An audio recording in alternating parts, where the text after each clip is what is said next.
Good morning, everyone. What day is today? It is Wednesday, and we know what that means with Two Sisters. That is Wealth Wellness Wednesday. Good morning, everyone. Carol Sue, aka Naughty Boss, live from Pickleball U with Two Sisters. Hey, good morning, everyone. It's Janice, aka Wellness Diva 5.0 on this very chilly, crisp New England morning. It is bright and Sunday, but it's flipping cold out. I have my winter socks on. My feet are happy. But well, I have to tell you, what I have to tell you is there's a lot of people here that are freezing their tookies off. It is 60 degrees. I'm still loving the weather. They think I'm a little nuts and I'm in a tank, but we have people that are freezing. They're wearing sweatshirts and it's 60. It's cloudy, but it's like 60, like 62 now. So, wow. Well, we're going to just hop right on into it. Of course, we have an amazing guest on today on this Wealth Wellness Wednesday. We are so excited to welcome to the Two Sistas podcast family, Whitney Prude. Whitney, welcome. We're so excited to have you here. Thank you. I'm excited to be here. Thanks for having me. Oh, you're so welcome. Now, I just want to give a little further introduction because, you know, obviously when we did our pre-podcast chat, when your guest registration came in, I'm like, oh my God, we have to have her on. You are a board certified clinical pharmacist, as well as a health and wellness coach, a speaker, an entrepreneur, and CEO of Whole and Happy Living. That's wow. How did all that come about? Well, that's a good question. Sometimes I still wonder that myself. But as far as pharmacy goes, that was always my big dream. I always wanted to be a pharmacist ever since I think I can remember back to high school. So I wasn't that person where, you know, you get into college and it's like, oh, I don't know what to do. You start one path, you go to another path, right? I just, for whatever reason, I knew what I wanted to do. I had decided on pharmacy early on. And it's actually kind of funny because when I would kind of explain like why I chose pharmacy, I had decided in high school that I really wanted all of the medical knowledge, but I would always say that I didn't want to touch anyone's nasty anything. I didn't want to have the hands-on aspect, you know. I can't handle that. And so that's why I kind of locked in to pharmacy in terms of what I wanted to do medically. So that's certainly, you know, that's what I pursued. And then I graduated from pharmacy school, did a residency, and I got a job at Mayo Clinic. And shortly thereafter had some medical issues. And if you'd like, I can go, you know, deeper into my story, but this is just kind of like a quick overview. And with that, I ended up having a lot of restrictions as a pharmacist and had this freak out moment of, you know, what do I do now? I have this huge student loan hanging over my head. And so the next thing on my list of like, if I could choose a career after pharmacy, what would I do? And that was public speaking. And it's interesting because those things, people are like, what? Those things don't go together. You know, it's like, you don't usually find someone that really has a passion for both of those things. So I started getting into that and realized, you know, that coaching a lot of times comes with that. So I did some coaching certifications and realized that coaching actually ended up being my very favorite thing out of everything. You know, it's something that I've done my whole life with my friends and with my family, and I just didn't realize it. And whether they liked it or not, I always have kind of been that person to kind of help my family and my friends through. So there's a lot of different things that happened to get me to where I am, but it's certainly not what I had planned for myself. And Carol, so don't you think it's amazing? Like when we hear these kind of stories, it's like the path that led you to where you thought you were going to go, and with some underlying health issues led you in a whole different way. Like, I just think that that's phenomenal. It is. And actually, when you think about that, again, you take a tragedy, a derailment of your journey of life. Here you're in the medical industry, pharmaceuticals, where you know that you are prescribing medications that are assisting with those people that are suffering from an ailment, illness, whatever it may be, autoimmune. And then to find out wow, like I'm in that same boat. Obviously, pharmacists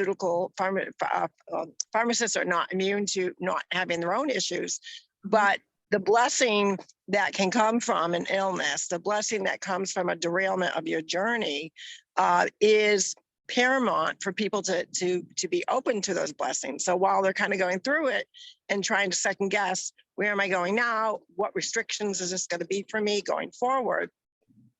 It ends up being a blessing because it actually brought you to the point, with many journeys and side rails, obviously along the way, that brought you to a point of something that subconsciously, maybe you knew you really liked it because you just had that need to help people, but then all of a sudden you felt like there's a real need for this. And, I think it's wonderful. And I think that's one of the messages that TwoSistas continually brings, is that even though we go through these derailments or these journeys that were a detour that we weren't expecting, don't underestimate the power that something of sadness or flips the coin of your life will actually bring you to a new beginning. So I absolutely love that, Whitney. That's awesome. Thank you. And I think with that, a lot of times people will say the phrase like everything happens for a reason. And in the moment, you don't want to hear that. You might be able to, you can see it on the back end as everything works its way out and you've gotten through all the crap, the dealing with all of those things. And then, like you said, you can get to the light at the end of the tunnel and realize, actually, I think this did. Right. And, with that too, transitioning to your business of whole and happy living. And what always sticks out to me, and we preach this really in so many different ways, is sustainable lifestyle. What exactly does that mean to you? Because obviously it means different things for different reasons for everyone. Yeah. So what that means to me is helping people to actually change from the inside out. What I see, and I've seen it my whole life. I've seen it in the medical field, but I see it with my colleagues. I see it with my friends. I see it with my family, that a lot of times, when we want to get healthy, what we go to is, going on a diet. That's just in our society. That's kind of like, that's our go-to, right? I need to get healthy. All right, let's change what I'm eating. And then I need to exercise. But the problem is that a lot of times what we choose in terms of going on a diet or trying to lose weight or trying to get healthy, it's oftentimes something that is, a quick fix. It's a way to shed pounds quickly, try to take really essentially the hard work out of this and say, okay, I can do this for 3 months, right? I can lose all of this weight and I'll be good. But the problem is that not only, from a biochemical level, that our bodies fight against us, right? Our bodies try to actually restore energy balance when we do something so drastic, but anyone can jump on board and follow instructions for a certain amount of time. That's just, we're humans and we can do that. But when that instruction goes away or that accountability or whatever goes away, we go back to our own lives and we go back to living the way that we always did. And what happens? Well, we start eating the way that we always did. We start getting right back into all of the habits that we always had.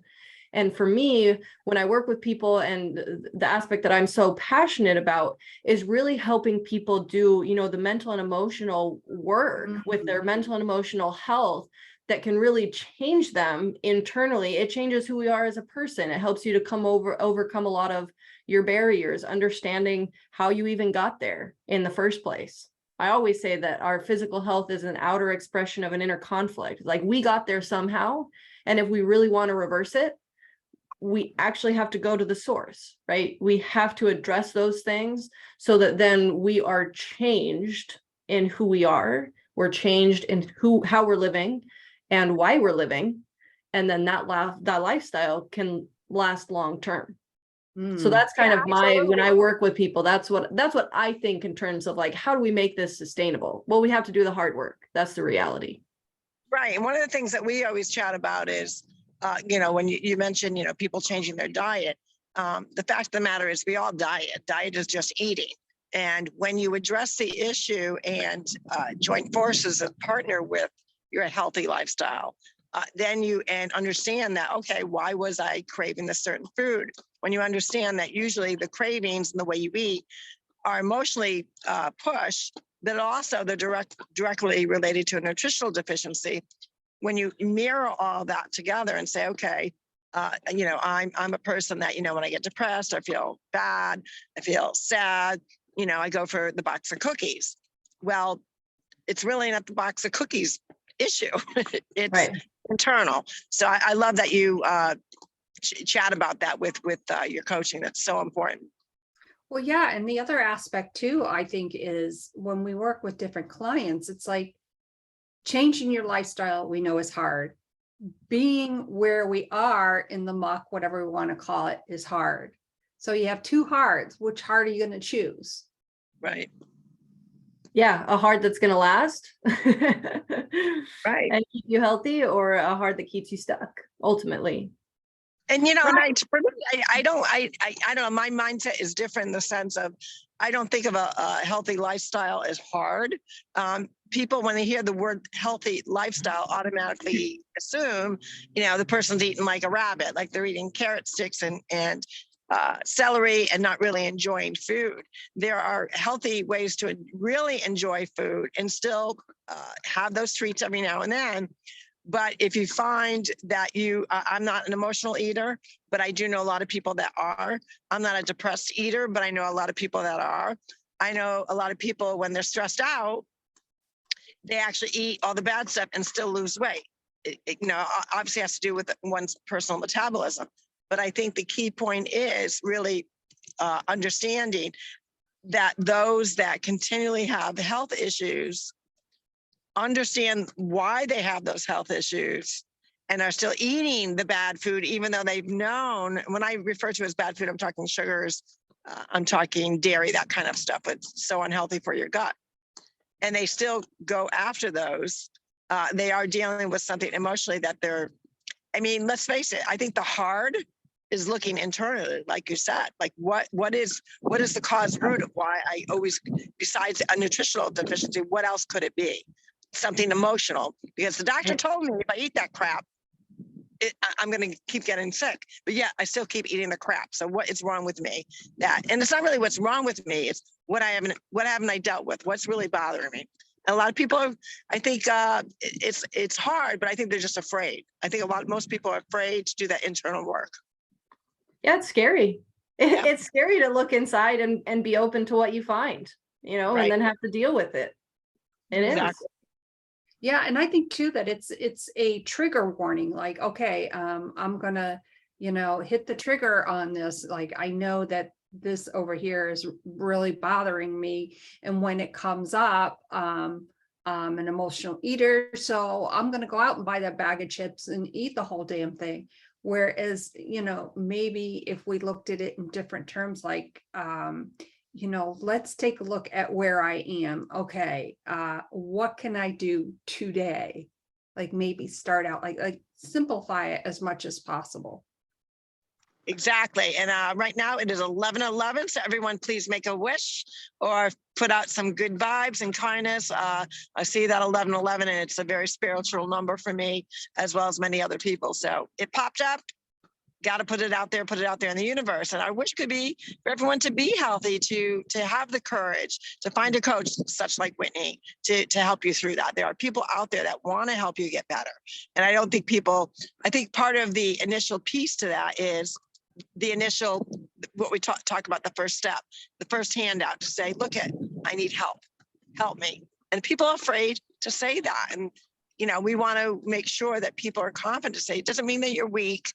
The fact that you make that first reach out to ask for help is a step in the right direction to you're healthy. Absolutely. I think it's hard to accept sometimes that we're not okay. There's that saying, it's okay to not be okay. And that's essentially accepting that you're human, right? We're all human, but sometimes, it takes us a while to accept the fact that we're not perfect. We can't always do it on our own, and we do need help, essentially. And I hate that that's always looked down upon, that it's hard for people to, it's like if I do this, I don't want anyone else to know about it. I don't want anyone to know that I'm trying to get help, and there's a huge stigma with mental health, but just in general, I think that there's that stigma of, well, I couldn't hack it on my own, so I had to get help. And I think the other thing too with that is, as you said, is asking for the help when, and I think that is a huge step. And that's something that I want to say to anybody who may be listening. If you've taken that first step, or you're in the process of taking that first step, that is huge, and you should be commended for that. And I think when doing that, to be, and I say this all the time, you have to be gentle and kind to yourself, and know that, opening up yourself to get that help, can be so rewarding, I think. Absolutely. So, Whitney, where could people, that are interested in that? But before we even get into that, to your, your credentials and how people can reach out to you, I want to ask you a question regarding pharmaceutical and big pharma. Sure. So, my thing with, and it's really not, the people like you that go into that industry is profession, being do you find that, not necessarily what you're doing, because obviously you are there to, bye-bye, Jim, have a good day, help someone in need, that's someone that needs medication. But there's so much that we talk about, especially with gut health, that you can find a naturopathic way. And do you think the industry, from a pharmaceutical, like the big wigs out there, I'm not going to mention their names, that there's something to say about, we got to do better and not just quickly run to that prescription pad, that, let's help people find naturopathic ways to heal. And that's not to say that anyone should not listen to their doctor, but question their doctor. Can I, and talk to the pharmacist. Okay, what is your recommendation? My doctor's telling me this. You've got my script. This is where I'm at. I really would like to try a healthier way to try to lower my cholesterol, to lower my blood pressure. What do you say about the big pharma out there? Yeah, it's a good question to bring up, and it's a good topic to talk about. And it's interesting because a lot of times when people realize that I'm a health and wellness coach and a pharmacist, it's kind of, it's two things that people don't oftentimes put together. It's usually your medical or your holistic. Correct.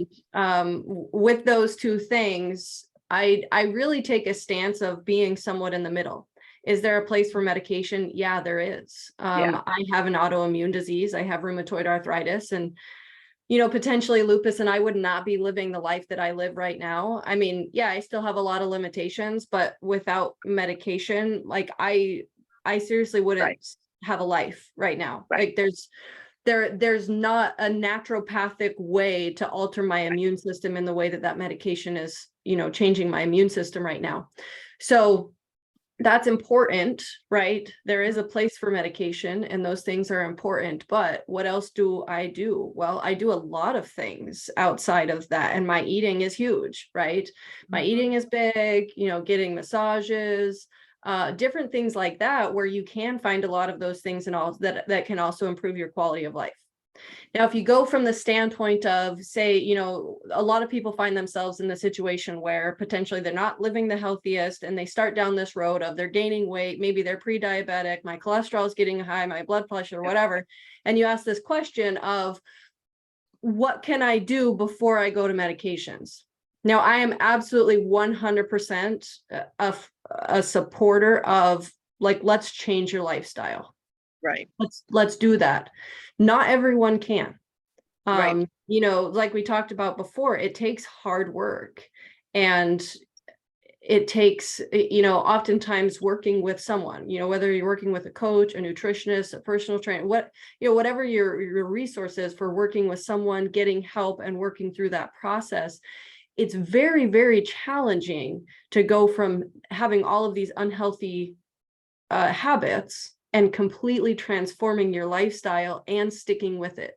And I don't think a lot of times we understand when maybe we've been healthy the majority of our life, you know, we haven't been overweight, we haven't had to go through that process. We don't realize how challenging that is, or maybe how many traumatic experiences they've had, or the emotional things that they've been through that are so challenging to overcome. You know, so sometimes it's not potentially possible, or it's not quite within reach. And sometimes, you know, then that pathway would be, you know, okay, let's get you on the medication that you need to be on right now, and we can continue to work towards that path. You know, can you get back to a point where then you can get off of those medications? Absolutely. I just enrolled a client yesterday in my program who's diabetic, and he said, is there any chance I can get off my medications? And I was like, absolutely, let's work for it. Right. So I find myself in the middle. There's a place for both. There's always a place for both.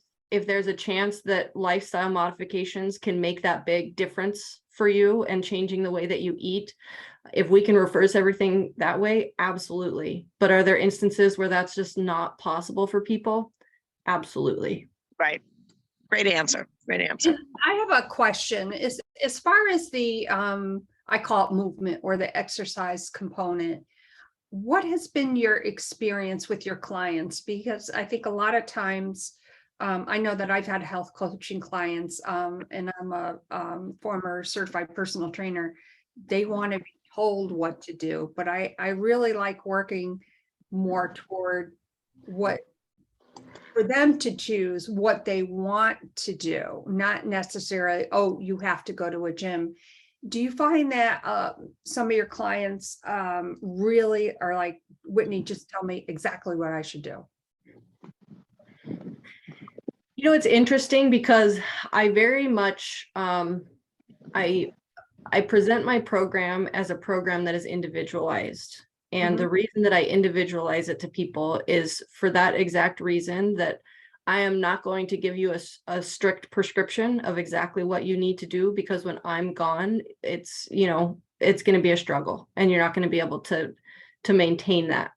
So what I do, you know, within my program, I have a personal trainer on board with me, and I have all of my clients meet with that personal trainer. And what she focuses on is, you know, interviewing them and saying, you know, like, what do you like to do?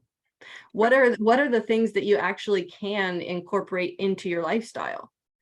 Because if I were to prescribe and say, the majority of people actually, if I were to prescribe and say, you have to go to the gym 30 minutes every single day, you know, I'd have a lot of clients that are not successful. That, you know, they just wouldn't be successful in the program. And so I very much, you know, I really am passionate about individualizing that. And I think that a lot of times too, that people have these preconceived ideas of what exercise is. So to one person, exercise is going to the gym for an hour. To another person, exercise is going on a walk for 10 minutes. And we have a hard time a lot of times, like, getting out of what like exercise is. Exercise is a whole lot of things, and we can incorporate it into our lives in a whole lot of ways, and kind of overcoming those things and understanding those things and then learning how to incorporate it into our life is, in my opinion, the best way to be consistent long-term and be able to sustain those habits. Yes, back to that sustainable lifestyle. I Yep. love that. Wow. So Whitney, where can our viewers and listeners get in contact with you? Yeah, so I have a website. It's probably the easiest place to go where people can contact me. My email's on there, or you can always fill out a contact form. It's www.mywholeandhappylife.com. Love that. I love it. Yeah, that is so catchy. I absolutely love it. Oh my gosh, this has been such a great conversation. What would you say is maybe a couple of tips that you can give to our viewers and listeners before we do the Wealth Wellness Wednesday thing, that maybe they can start today? Like some couple of easy tips. My biggest tip that I could give anyone is to start small. A lot of times we have this idea that today we're living our normal lifestyle, and tomorrow we have to completely change how we eat and completely go into this exercise routine. And it's absolutely not possible to sustain that. We'll get burnt out and we won't stick to it. So when I say start small, I also mean start where you are. So let's take, for example, you're not exercising at all. Let's start by going out and walking for 5 minutes, 3 days a week. Or in terms of eating healthy, instead of trying to jump onto this healthy diet, maybe you eat 3 hamburgers in a day. Well, let's knock it down to 2. Or maybe you're drinking a bunch of soda or alcohol or whatever, right? Don't try to kick it all at once. Slowly and gradually start to decrease those things. Just pick a healthy habit to start working on and one unhealthy habit that you want to start kicking, and work on those things for, maybe a period of 2 weeks until you feel like you kind of have a good handle on it, and then pick another one to add on top of that. And when you do that, then you gradually, over time, you're slowly going to change your lifestyle to a point where all of those things are now your habits. That's just you live that way because that's part of who you are. But start small, take small bites, and start where you are, because otherwise, if you take a huge jump at the beginning, you're never going to be consistent. No, those are great tips. And I think that is so true, because people, when they decide that, my lifestyle needs to change, they'll go out, they'll buy the equipment, they'll buy the outfit, they'll buy all the different nutritional things that they need. And then they just look at everything. Yeah, I'll get that. I'll do that tomorrow. I like starting small, makes sense, really validates the course of the journey to start it with. And then I always add to that, start small, but also journal, talk to yourself on pad and paper. What do I want out of this? What is realistic that I could really change in a day that I'm doing right now, and not going for the whole enchilada? And I absolutely love that. That makes so much sense. We are so grateful and thankful that you joined us today, Whitney. You gave such great tips. Also really added value into really talking about pharmaceutical versus healthy. I'm just going to move over here a second because I got a couple cars moving. And we so appreciate everything, just really the tips that you gave to people. So any one of our viewers or listeners, please reach out. Whitney, we will also have all your information under our show notes. But guess what today is, guys? Today is Wealth Wellness Wednesday. We always love talking about this. This is a day to have that good mindset with wealth, which means what? Money. We know that, right? Any entrepreneur knows what we put out in abundance. Prosperity is so essential for how our mindset works. But guess what? Everyone's got that same mindset.